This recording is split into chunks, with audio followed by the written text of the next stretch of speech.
Well, thank you everybody for, afternoon post not Kit Kats. You're not running out the door right now to get one. I would be, but just to get a sense of who's here. How many are in product development? Okay, how many in marketing? How many in maybe customer experience, user experience? And how many, let's see, what else do we have? IT? Okay. And for those of you that didn't raise your hand, what else do we have? Developer, okay, so product development maybe. Any others? Okay, that helps me just make sure I accommodate what you guys might want to hear today. So first, thank you for being here. Customer experience, information experience, these are things that are very near and dear to my heart. I started my career in human resources and organizational behavior, and then wound up in technology because I just couldn't keep away. You know, my husband and I, he's a security networking architect. Our late evening conversations are about things about storage and other things, So this world of technology and how to make it easier for our customers is something I'm very passionate about. And ultimately, what I've been finding over the last 5 to 7 years is expectations of our users are shifting. Our customers no longer will just take whatever we give them, right? They have their devices in front of them all the time. They're expecting on-time information at any moment in their fingertips. They should be able to get what they want. And this is something, thanks to Google and other things, that has become precedent. So it's really becoming, I think, the age of the user, and something we need to take seriously in the space of delivering experiences, whether you're developing them, marketing to the customer, creating information or other experiences, or keeping things secure and keeping things running. It's really important, and it takes the whole team, takes everybody involved to actually deliver the right experiences for our customers. And ultimately, that's what's going to bring us through this next wave, right? So from kind of reactive state to proactively figuring out what they need. I think my wager is that experience is going to be that differentiator. And that's something that absolutely everybody here and all the teams you work with can be a part of creating. And it's not just talk, it's not just strategy. My team will tell you my head kind of lives in the clouds of what could be, but the reality is it has a big impact on business. 1.5 billion revenue, if you have a big company and you make a 10-point difference on the customer experience sale, you could have up to 1.5 billion in revenue difference. That's a pretty big deal. That says that your customers, if you make them more satisfied with their experience, they're going to pay you more. They're going to stick around. And sticking around too, 2% decrease in loss of customers could lead up to it's kind of equivalent to a 10% cost difference in savings. So it saves you money, right? If you can not just get the customer, but also retain them, make that experience worthwhile for them to retain you, make it a relationship, you will reduce costs. And then also, there's a good chance if you're not paying attention to your experiences, you might be creating some bad experiences. And statistics show it's a large majority that will leave you if they have enough bad experiences. This is not just me talking, although I'm happy to talk about customers and experience until the end of the day, if anybody wants to. So it's really about this journey, right? We take them on a journey from when they start and they find out that this vague need they have might be fulfilled by something that your products can do or your services, and they work through to hopefully, we want to inspire them to love the company, the products, the services, the engagement that they have. And it's a bunch of touch points, all along the way. And some companies are great at this. Usually, if you think these are popular brands that often come up, if you think about really great experience, what was the last really great experience you had with a company, and what made it different? And usually these are the answers that come up. It's Apple because of the quality of the product, because of things like the contacting tech support and the flow and how easy it is. It's folks like, IKEA, I usually get responses around meatballs and things. I'm not sure that's entirely the full customer experience, but in Walt Disney, they really truly are passionate about that experience too, right? So these are companies that they focus on not just the full experience, but the differentiating moments that matter, and they deliver on those, right? And that's something we can actually all contribute towards for wherever we are. Virgin's another great example. I think both Virgin Atlantic and America, because they do look at those moments that matter all the way along, including a lot of digital ones. So whether it's looking for prices in the beginning to, if you go and you do your seat selection, you get a little caricature and you can select your seat, helps you identify with that seat, through to getting to the actual check-in counter, and they're playing music. They have consistent, warm, welcoming colors. And then you sit in the plane. You've got your outlet and your plug right there. You've got your screen right in front of you, and really helpful staff. And even the baggage claim. They're really there looking at all those key moments that matter and doing something about it in a consistent way. Now, oftentimes this can be discouraging. You look at something inspiring like that and think, Virgin does it all the time. Of course they do it, right? But how do I get there? How do I make it so my customers will love me that much? Will love our company that much? They'll love our experience that much, what we provide, right? Which is why I think this next focus really has to be all about delivering on experience.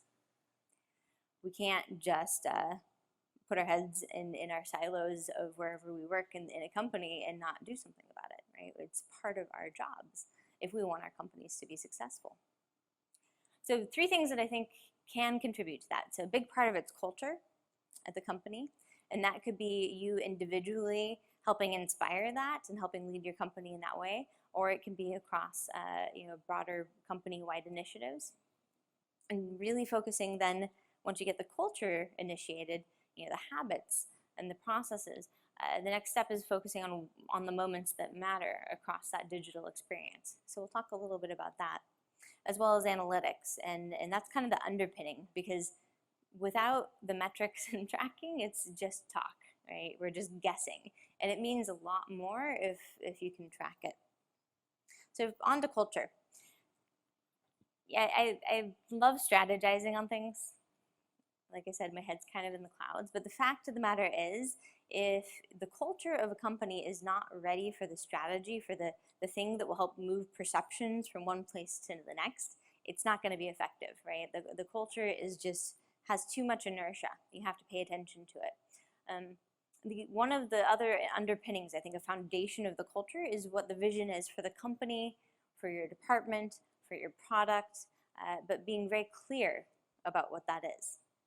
Too often I've seen products that something gets initiative, it's got a code name, therefore it must be real. We think we know what we're building. But when it turns out we didn't really have a clear maybe value proposition. I've seen this lots of places, but maybe there's not a clear value proposition. So then when the other teams that go to support, the peripheral teams that are supporting that product get involved, they don't know what they're building, right? So they're going to create their own version of it. And it's kind of like a Dr. Seuss thing. You don't know where you're going to go until you figure out where you're going, right? So you need to have a destination in mind and then work backwards from that. At DocuSign, our sort of vision is that we are the fastest, most secure way to make every agreement digital, so you can keep life and business moving forward. A bunch of words, but it's basically about digitizing things and making sure people can get back to reality in life. Has anybody here used DocuSign before? Just curious. A good portion of you. So the great thing about it, I think, the first experience I had with it was, rather than having to physically sign 120 pages and each page an initial here and there, I had kind of a more guided experience through it, right? And it made it so much easier.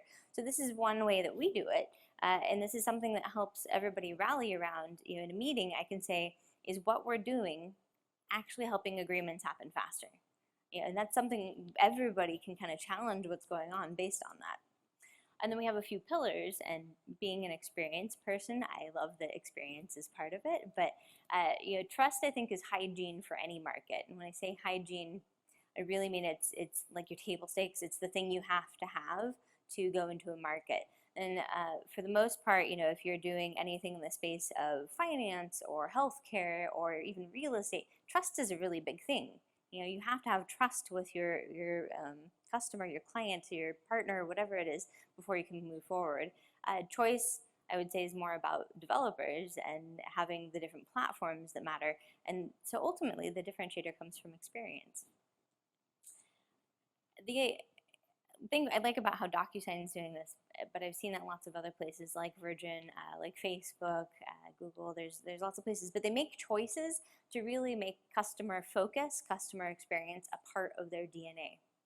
And we are here to talk about digital, but I can't underpin enough how important it is to have a general culture that is just focused wholeheartedly on the customer and that they come first.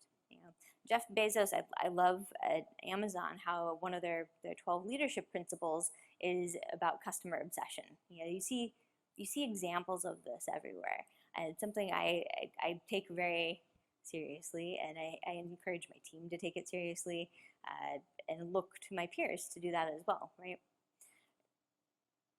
That can be the case, that can be my desire, but often I walk into a room, whether it's product naming, information, design and architecture, user experience, and the question that is asked is, do we have the right products? Do we have the right services for our customers, for our users? And a couple things I find hard about that. One is it leads you down this executional path where it's, what we have to deliver. So whether you're waterfall or agile, step 1, 2, 3, 4. Okay, we got done.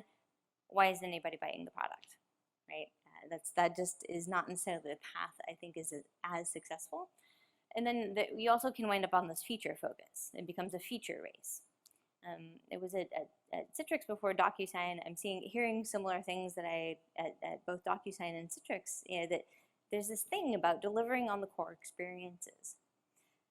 So you have to take a moment and understand those features, and as well as the moments that matter, but the features that really make a huge difference to your customer, and wholeheartedly do those.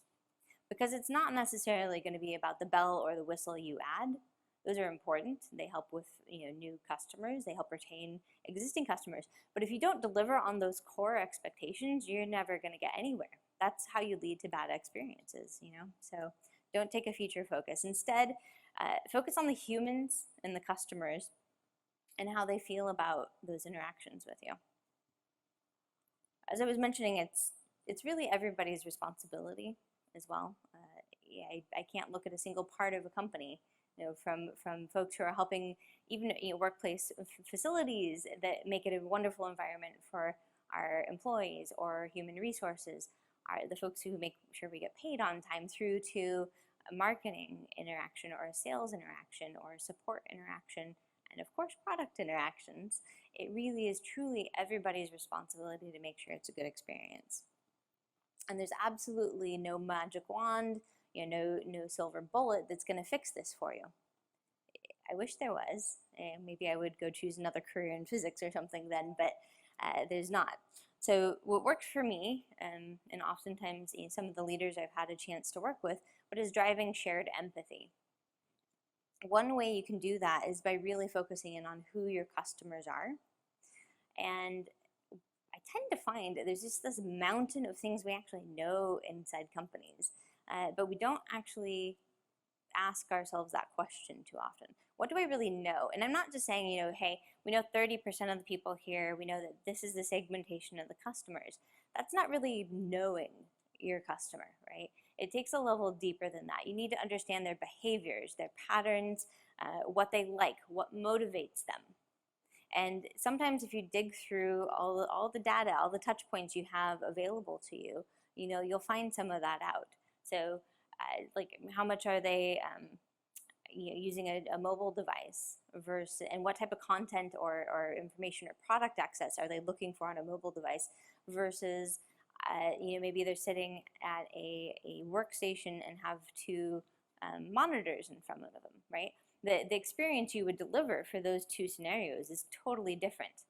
So really understand, dig into what you can know. I think there's we're here at New Relic, so I hear so much excitement about what's coming in the products too. But I think some of the things you have, if you have access to these, you can at least get started with them, and depending on your license, get further. But the browser capability. So we actually use browser, I'll talk about it later, but it's a great way to understand the experience you're delivering, right? And kind of dig into the details. And I had an instance where there was a content delivery system, and we were having issues with, someone pinged us in Japan and said, this is a horrible experience. Why did you guys put together this horrible site to give us content? We're never using it again.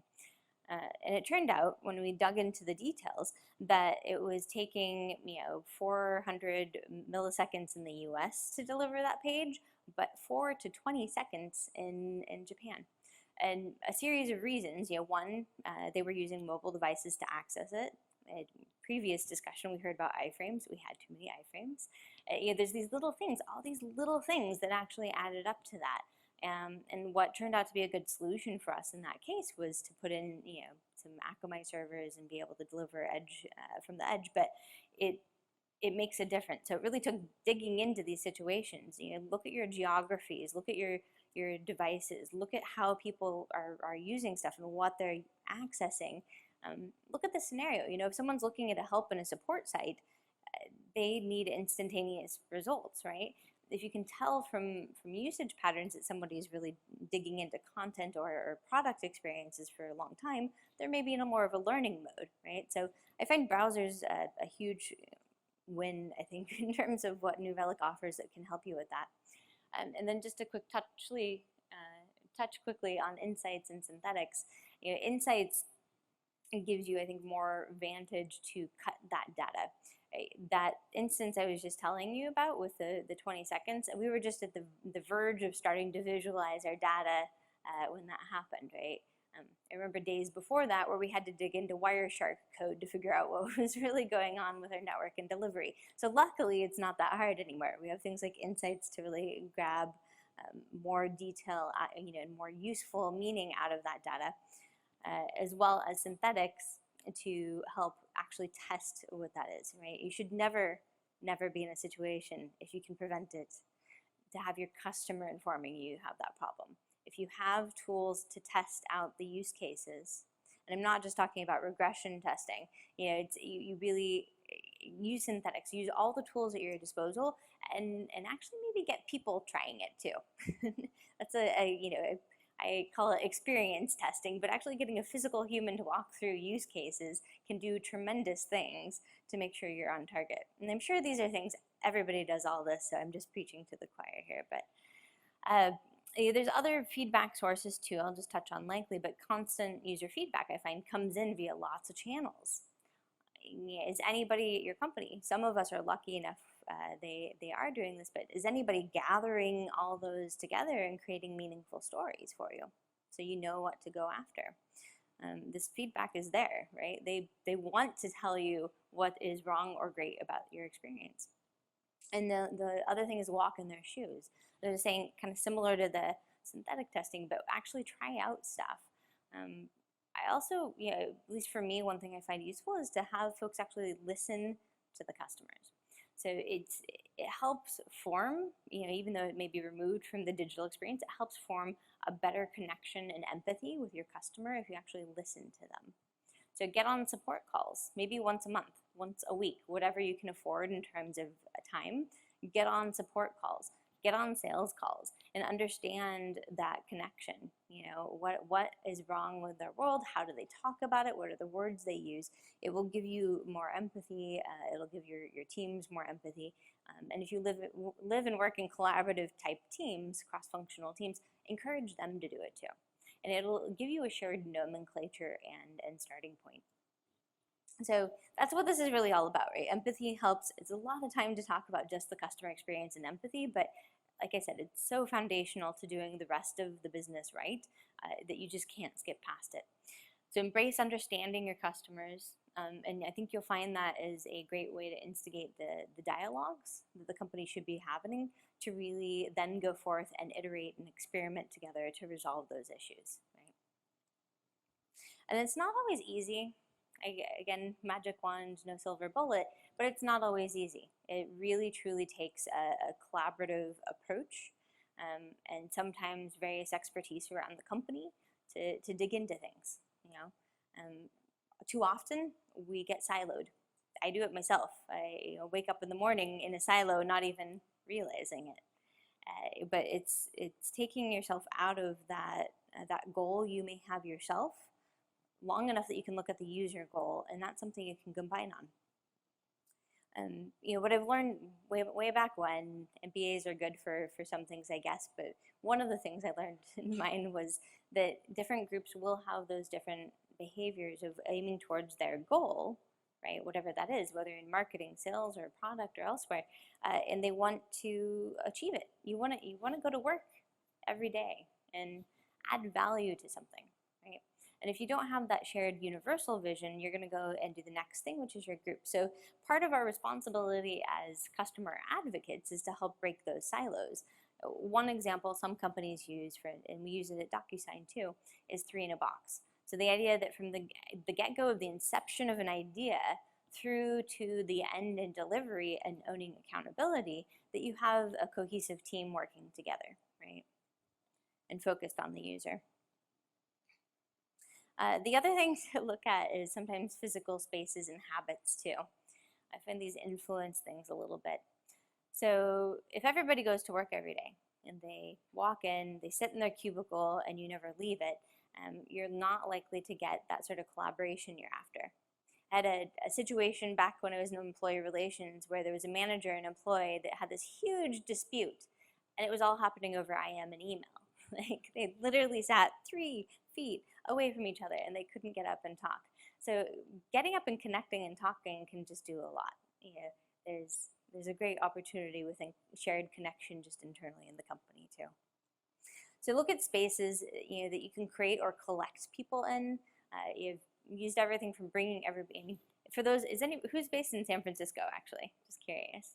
Okay, a good mixture. So we live in this beautiful city. Sometimes it's a little more foggy, but you know, there's great places. There's great coffee. There's, you know, you can sometimes I'll grab a bunch of people. We'll go walk out to ice cream. So you know, even it doesn't have to just be in the office.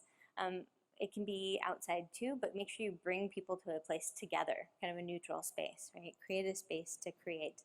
I'm also fortunate, you know, being in kind of the customer experience, product design side of things. We have a design studio. So this is specifically meant as kind of a war room where we can all get together.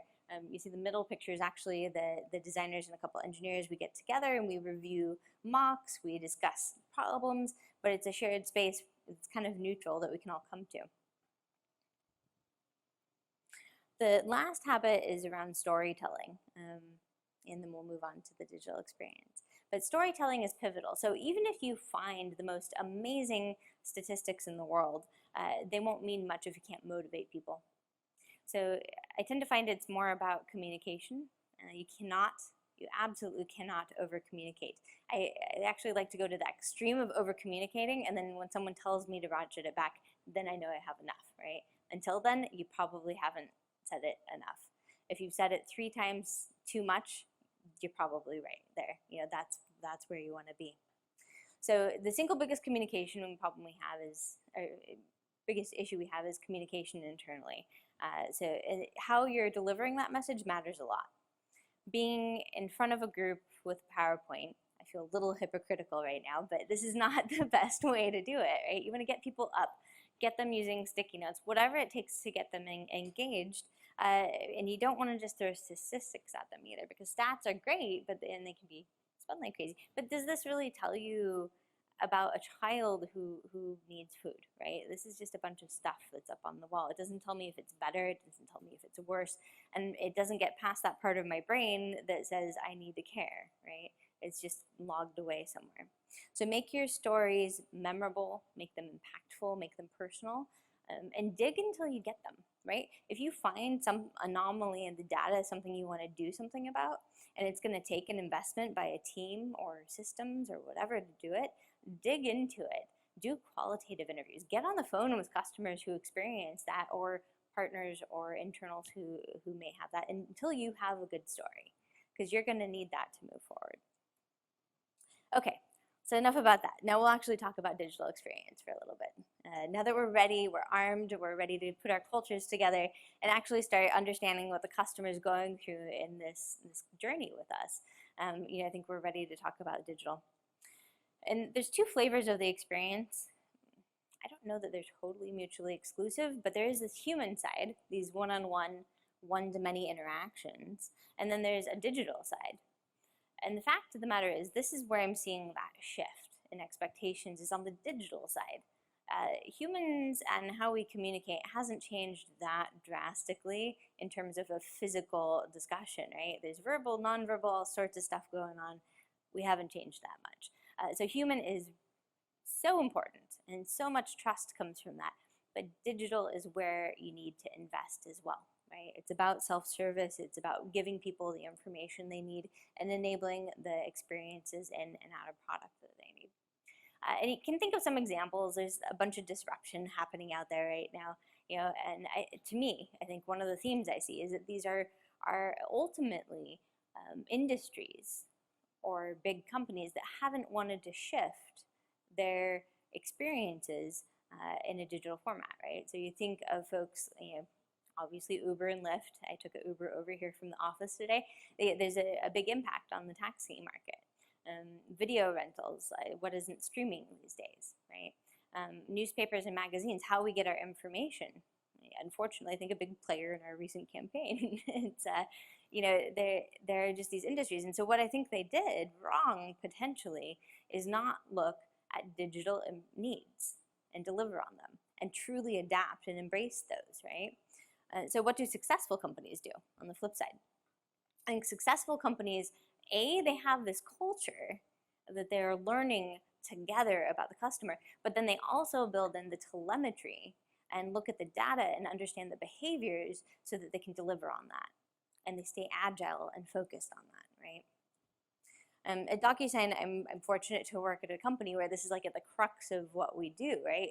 As many of you have used DocuSign, this won't be too much of a shock, but the goal, and I think, and my company thinks, that all successful businesses will actually be 100% digital. So to gain edge in this market, to create those experiences, you need to be digitizing everything that you can. Anything paper-based, anything that's requiring too many steps physically, it's basically getting in the way. It's taking away time. It's not efficient, right? So all companies will be. And it's not just, a statement thing. Here's the stats I promised I wouldn't throw out there, but you can get more revenue. You can be more profitable. You can definitely cut savings, or make savings and things that may have cost more, and you can have a higher market evaluation too. So we've talked about trust. I think security and compliance is a big part of that. Being digital, I told you my husband works in networking security, and one of the big debates we have is which is more secure, a piece of paper in my hand, a local data center, or something in the cloud, right? And everybody has different thoughts on this stuff, so I'm not getting into that debate, but I do feel there are opportunities with digital to keep that data closer to you, however you want to do that. A piece of paper, I used to work in training, and we would produce these training manuals. And we had a VP that really didn't want to digitize. She didn't want to take that to a PDF. This was way back when, but to a PDF version. And her argument was that, well, digital is not secure, right? And so what we wound up doing is proving to her that there were lots of people who were taking these physical manuals, cutting off the ends, scanning them, and publishing them online, right? So the fact of the matter is, you don't know what's going to happen to a physical piece of paper after. So it's an interesting thing. And then ultimately, I think part of that digital experience, you get more control over how they're receiving it too, right? You're taking out that dependency on a human. So it can be more consistent. It can be measurable. You can actually know what's going on in there. It's not to say it's the ultimate of, if you digitize, you're going to automatically have the best customer experience. But if you move closer to digital, you will be able to better control some of that, and look into it. A quirky example here, but paper-based, lots of complication steps, things get lost in there. I have a friend in France who does contracts with hotels, and she was saying how it used to take 2 months to get a contract signed, and it wound up being, like a day after, because there's a better way. And it's, I have to do the pitch for DocuSign, but anyway, it's, I am actually very passionate about digital information, transactions, and experience, because I do think that is where we need to focus the tech industry. So New Relic, how we use it at DocuSign, mostly, I'd say we're in our beginning days. I actually chose this company about a year ago to move to because of the opportunities for telemetry that we have, right? Because it is a digital company. and how that would help us enable a better customer experience. So we use it mostly in our e-commerce experience right now, and then a little bit on the back end. But on that e-commerce side, it really helps us understand the flow where people get drop off and how our servers are performing to task or not, right? Another key thing I think is some of the health scripts that you can build in with checking third-party APIs to make sure they're actually operating too. It's way back in my old school networking days. It wasn't just about the page coming up, but about the right data coming into it too, right? So, and much like everything else, right? I would start by taking inventory on what digital interactions you actually have with your customer. It's worth getting a cross-functional team together and actually mapping out across a customer journey, what are all the things we know, right? And then once you have that, then you can go back to your customers, get a sample group together and ask them, don't show them the one you did, ask them what they go through. And what you'll find is that your digital experiences are far broader than you actually thought, right? There's the ones you control, and then there's all the ones you don't. They may talk to partners. They may look at their blogs. They may look at experts to see, what they're saying about your product before they decide to buy it. So you need to take inventory first across that customer journey. And then once you get that good inventory, maybe spend some time understanding the beginning, the middle, and the end, like a good book. The beginning, there's really a lot that happens via search engines in the beginning.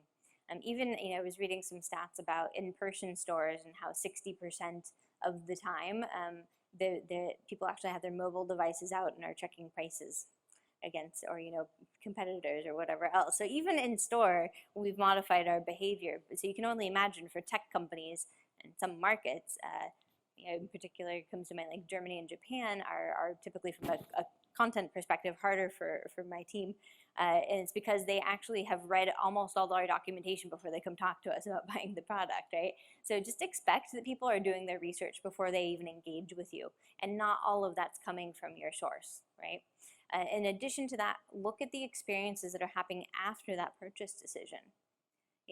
There's a strong desire by most, 76% by this study in Forrester, but the people would rather find an answer online than they would call support.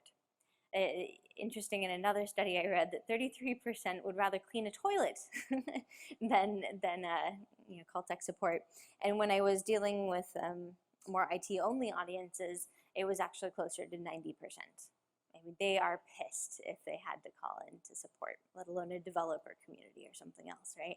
So, okay, I love my support team, honestly. They are some of my best friends because they are the indicator of what's going on with the customer, and my team serves to make their life better along with everybody else's, right? But really understand where your interactions are happening and then figure out the moments that matter. So for instance, if I know for a certain audience it's calling support, I'm going to do everything I can to make sure that answers first, maybe even in product. 80% of those answers. I'd love it if they don't even have to leave the product. But if they do, giving them a gateway, measuring it, understanding how many people are taking that, and how quickly they're having to bounce through things to find the thing they need. The other thing is to talk to those collaborative teams, and maybe even just start with one, right? Or if you are in one of these, start with yourself. But start understanding the different interactions that are happening there and how much time is spent by the customer in that phase.